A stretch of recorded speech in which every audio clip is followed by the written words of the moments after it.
সালামু আলাইকুম। সুখবর বলবো নাকি দুঃখের খবর বলবো তাও বুঝতেছি না। দেখেন, আমি আসলে মানুষ মারার বিপক্ষে।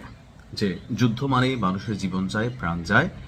আর এই যুদ্ধের খেলায় আহ, যারা আসলে বিজয়ী হয় বা যারা এই জয়কে উপলব্ধি করে, তারা যুদ্ধের সাথে কানেক্টেড কোনো ব্যক্তিবর্গই থাকে না। যেমন ধরেন, এই মুহূর্তে যে ইরান, ইসরায়েল, যুক্তরাষ্ট্র লড়াই করছে, তো যুক্তরাষ্ট্রের প্রেসিডেন্ট তিনি যে মজাটা পাচ্ছেন, তিনি কি আসলে সরাসরি কোনো যুদ্ধে যাচ্ছে? তার পরিবার কেউ যুদ্ধে যাচ্ছে? অপরদিকে ইসরায়েলের প্রধানমন্ত্রী, সে কি যুদ্ধে গেছে? তার পরিবার কি কেউ যুদ্ধে গেছে? যুদ্ধে যাচ্ছে কারা? সাধারণ মানুষ। আর তাদের এই আক্রোশের শিকার যখন আপনার দেখা গেল যে ইরানের সাধারণ জনগণ হচ্ছে, শিশুরা হচ্ছে, স্কুলের শিক্ষার্থীরা হচ্ছে, তো স্বাভাবিকভাবে একটু তো প্রশ্ন ওঠে যে মানে এই যুদ্ধগুলোতে আসলে কি আসে যায়। দর্শক, আমরা যখন নিউজটি করছি তখন অনেকে বলবেন, যখন ইরানের কারোর মৃত্যু ঘটে আমাদের হৃদয় যেমন রক্তক্ষরণ হয়, অপরদিকে ইসরায়েলের সাধারণ মানুষও যখন মরে আমরাও সেটাকে আসলে সাপোর্ট করি না। কিন্তু যখন ইরানের জনগণের উপর আপনি ক্ষেপণাস্ত্র অভিযান চালাচ্ছেন, তখন পাল্টা ইরান তো চালাবে।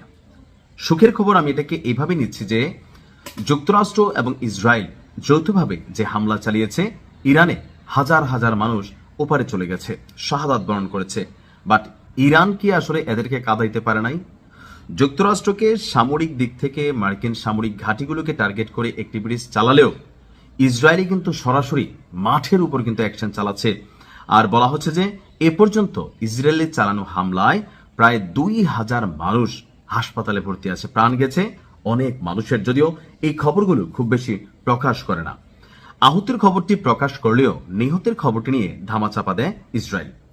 ইসরায়েলের মন্ত্রণালয় বলছে গত 24 ঘন্টায় নতুন করে হাসপাতালে চিকিৎসা নিতে এসেছে হাজার হাজার মানুষ। এদের মধ্যে 9 জনের অবস্থা এখনো আশঙ্কাজনক, 42 জনের অবস্থা মাঝারি ধরনের গুরুতর, এবং বাকি যারা আছে তাদের আঘাতের পরিমাণটা হচ্ছে সামান্য। তো যতদূর আমরা বুঝছি, যতদূর আমার কাছে মনে হচ্ছে যে ইরান এই যুদ্ধে যথেষ্ট সফলতার দাবিদার রাখে। কারণ এখানে পরাশক্তিগুলো খুব স্ট্রং, যাদের বিরুদ্ধে লড়াইটা হচ্ছে। আপনি ধরেন আমার 100 মারলেন, কিন্তু আমি যে একটা মারলাম, এটাই হচ্ছে আমার কাছে সেলিব্রেশনের বিষয়। মানুষ যেই দেশেরই মারা যাক, উল্লাস উচ্ছ্বাস করার পক্ষে আমি না, কিন্তু যখন আমার দেশের মানুষ মরে, আমার ভাইরা মরে, এটা নিয়ে পশ্চিমারা বলে এরা সন্ত্রাসী, তো এদের দেশের ভিতরে যখন অভিযান চালানো হয়, তারাও তো আমাদের কাছে একই ক্যাটাগরির, তাই না?